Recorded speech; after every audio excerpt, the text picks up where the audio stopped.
हाय viewers, Vande Mataram. कैसे हैं आप सब?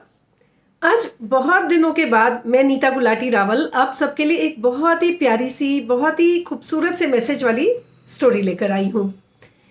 लेकिन इस स्टोरी का टाइटल क्या होना चाहिए मुझे बिल्कुल समझ में नहीं आ रहा है, इसलिए इस बार मैं इसका शीर्षक जो है आप सब पर छोड़ती हूँ।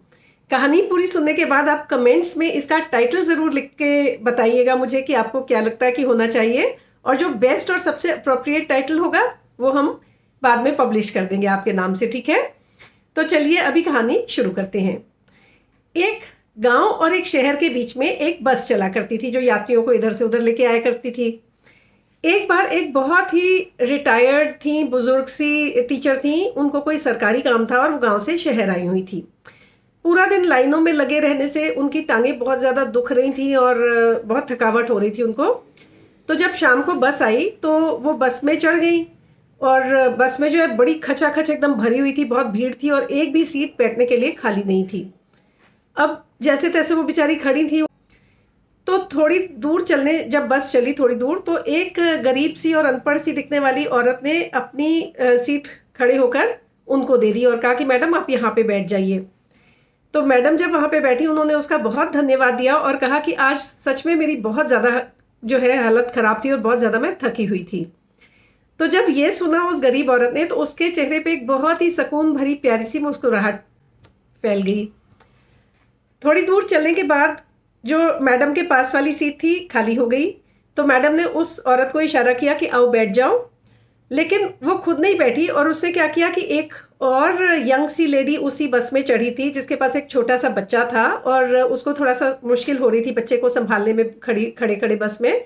तो उसने उस बच्चे के साथ उस लेडी को कहा कि तुम इस सीट पे बैठ जाओ, और वो लेडी उस सीट पे बैठ गई और उसने भी उनको बहुत दुआएं दी और बहुत सारा धन्यवाद दिया।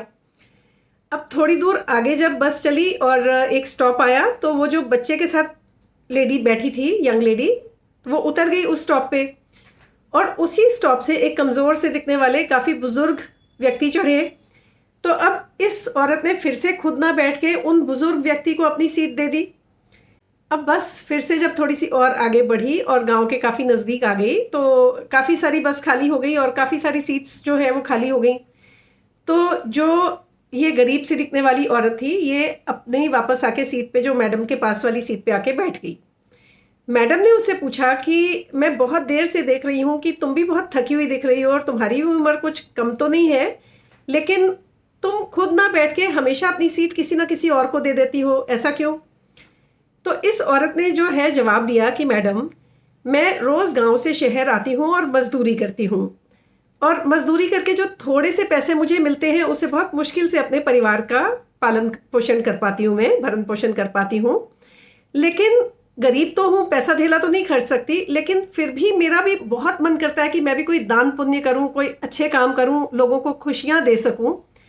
तो इसलिए जब भी मैं देखती हूँ कि किसी को मुझसे ज़्यादा ज़रूरत है उस सीट की, तो मैं खड़े होके अपनी सीट किसी ना किसी को दे दिया करती हूँ। इससे मुझे ढेरों सारी जो दुआएं मिलती हैं उससे मुझे बहुत ज़्यादा खुशी और सुकून मिलता है। और सिर्फ इतना ही नहीं, जब मैं सड़क पर चल रही होती हूँ तो मैं अगर देखती हूँ कि सड़क पे कोई केले का छिलका पड़ा है या कोई पत्थर पड़ा हुआ है जिससे किसी को चोट पहुँच सकती है, या कोई रस्सी का टुकड़ा पड़ा हुआ है जिससे किसी का पैर फंस सकता है, इस तरह की कोई भी चीज़ देखती हूँ जिससे किसी का कोई नुकसान हो सकता है, तो वो सारी चीज़ें उठा के अलग कर देती हूँ वहाँ से।